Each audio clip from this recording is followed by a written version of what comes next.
నమస్కారం. భగవద్గీత 6వ అధ్యాయము 33, 34 శ్లోకాలు. ఈ అధ్యాయాన్ని మనం ఆత్మ సంయమ యోగము లేదా ధ్యాన యోగము అంటారని తెలుసుకున్నాం. ఇప్పుడు కృష్ణ పరమాత్మ ఇంతవరకు చెప్పిన తర్వాత ధ్యానం గురించి, ఈ పద్ధతుల గురించి ఇవన్నీ చెప్పిన తర్వాత అర్జునుల వారు తన సందేహాలను వెలిబుస్తున్నారు. ఇవి 33, 34 శ్లోకాలలో మనకు అర్జునుల వారి సందేహం మనకు తెలుస్తుందన్నమాట. అర్జున ఉవాచ, అర్జునుల వారు అంటున్నారు, యోయం యోగస్త్వయా ప్రోక్తః సామ్యేన మధుసూదన ఏతస్యాహం న పశ్యామి చంచలత్వాత్ స్థితిం స్థిరాం చంచలం హి మనః కృష్ణ ప్రమాధి బలవదృఢం తస్యాహం నిగ్రహం మన్యే వాయోరివ సుదుష్కరం. ఓ మధుసూదన, సమభావమును గూర్చి నీవు చెప్పిన ఈ యోగము యొక్క స్థిరస్థితిని మనశ్చాంచల్య కారణమున తెలుసుకొనలేకున్నాను. ఓ కృష్ణ, ఈ మనస్సు మిక్కిలి చంచలమైనది, ప్రమథనశీలమైనది, అంటే బాగుగా మధించే స్వభావము కలిగినటువంటిది, దృఢమైనటువంటిది, మిక్కిలి బలీయమైనది. కనుక దానిని నిగ్రహించటం గాలిని ఆపటం వలె మిక్కిలి దుష్కరము అని నేను భావిస్తున్నాను అని అంటున్నారు అర్జునుడు. ఇప్పుడు అంతకుముందు శ్లోకాలలో పరమాత్మ ఏం చెప్పారు? సుఖదుఖాలను, శత్రుమిత్రులను, సర్వభూతాలను సమదృష్టితో చూడటమే పరమయోగం అని కదా ఆయన చెప్పింది. దానికి అర్జునుడు ఒక సామాన్య మానవుడికి ప్రతినిధిగా స్పందిస్తూ, కృష్ణ, నువ్వు చెప్పింది వినడానికి బాగుంది, కానీ మనస్సు చాలా చంచలమైనది కదా. అలాంటి మనస్సును అదుపులో ఉంచుకొని ఈ సమత్వయోగాన్ని నిరంతరం సాధించడం ఎలా సాధ్యమయ్యా అని తన ప్రాక్టికల్ సమస్య అన్నమాట, దానిని లేవనెత్తుతున్నారు ఆయన. మనస్సు అనేటువంటిది చంచలం, ఒకచోట స్థిరంగా ఉండదు. ప్రమాధి అంటే బుద్ధిని కూడా తప్పుదోవ పట్టించి మధించి వేస్తుంది. బలవత్ అంటే ఎంత నియంత్రించాలన్నా లొంగనంత బలమైనటువంటిది. దృఢం, పాత అలవాట్లను, కోరికలను గట్టిగా పట్టుకొని ఉండేటువంటి మొండిది ఈ మనస్సు.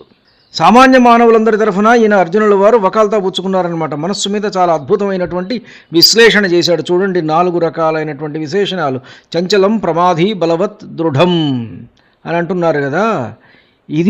దీని మీద ఈ 4 పదాలతోటి మనస్సును ఆయన వర్ణించాడు.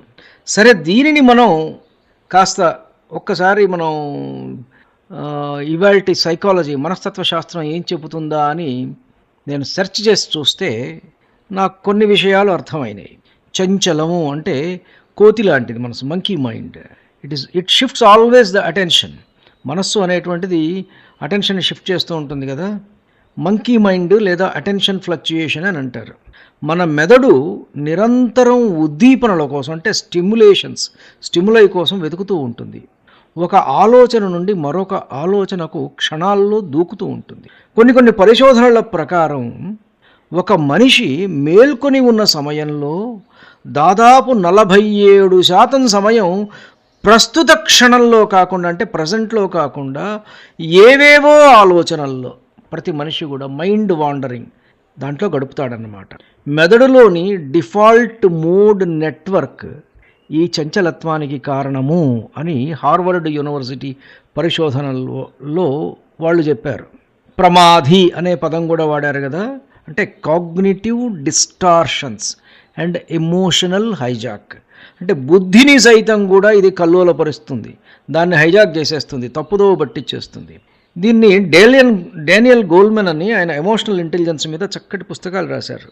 ఆయన చెప్తారు కదా, మెదడులోని అమిగ్దలా అనే భావం తీవ్రమైన భావోద్వేగాలకు గురైనప్పుడు తార్కికంగా ఆలోచించే ప్రీఫ్రాంటల్ కార్టెక్స్ యొక్క పనితీరు ఆగిపోతుంది అంటారు ఆయన. అంటే మనస్సులో ఉత్పన్నమయ్యే ఆందోళన, భయము, క్రోధము వంటివి మనల్ని కాగ్నిటివ్ డిస్టార్షన్స్ వైపు నడిపిస్తాయి. అంటే తప్పుడు ఆలోచన ధోరణులు, కాగ్నిటివ్ డిస్టార్షన్స్.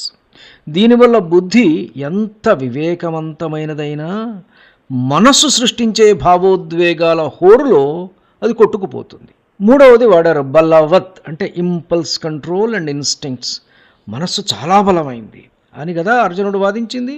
దీనికి మనం సైకలాజికల్ విశ్లేషణ, సిగ్మండ్ ఫ్రాయిడ్ యొక్క మనోవిశ్లేషణ సిద్ధాంతాల ప్రకారం మనస్సులో ఇడ్ అనే భాగం, ఇడ్ ఈగో, సూపర్ ఈగో అని చెప్తారు కదా, ఇడ్ ప్రకారంగా ఇది తక్షణ సుఖాన్ని, కోరికల నెరవేర్పును, అంటే ఇమ్మీడియట్గా ప్లెజర్, కోరికల నెరవేర్పును కోరుకుంటుంది. Pleasure principal.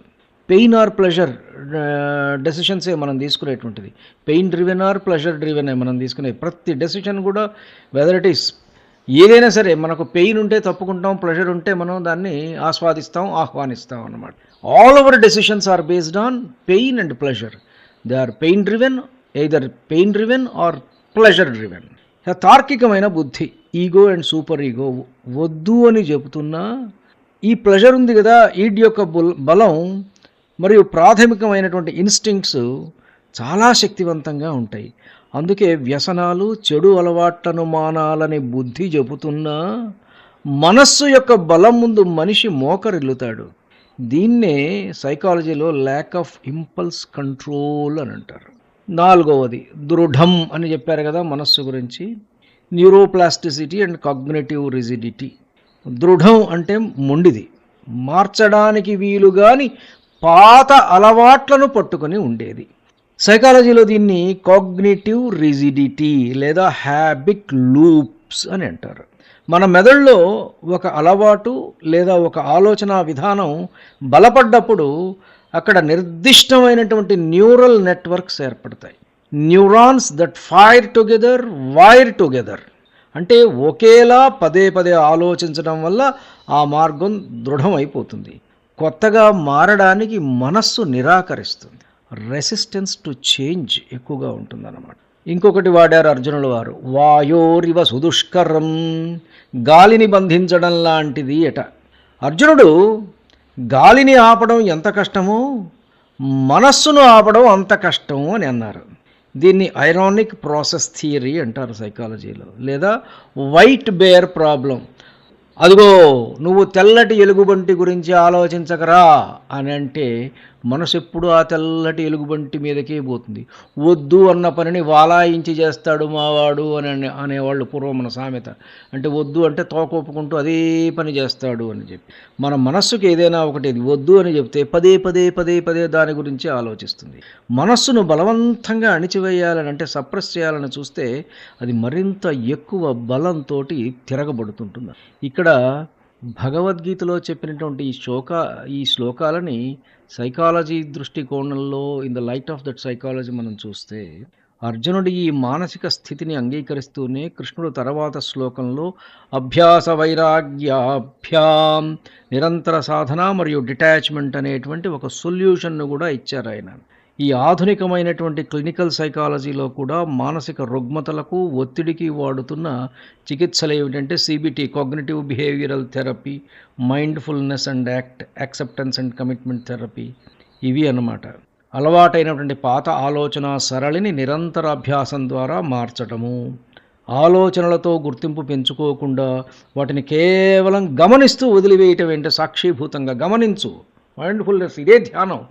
నువ్వు కూర్చుని ఉంటే నీకు వచ్చేటువంటి ఆలోచనలు గమనిస్తూ ఉండు. Just you observe your thoughts, అంతే. Don't get that oneness with that thought.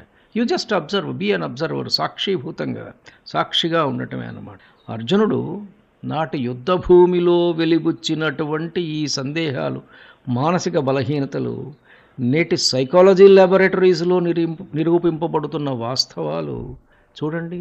ఇవన్నీ కూడా ఒకటే. There is no difference. ధన్యుణ్ణి. నమస్కారం. మీ ఊటుకూరు జానకి రామారావు.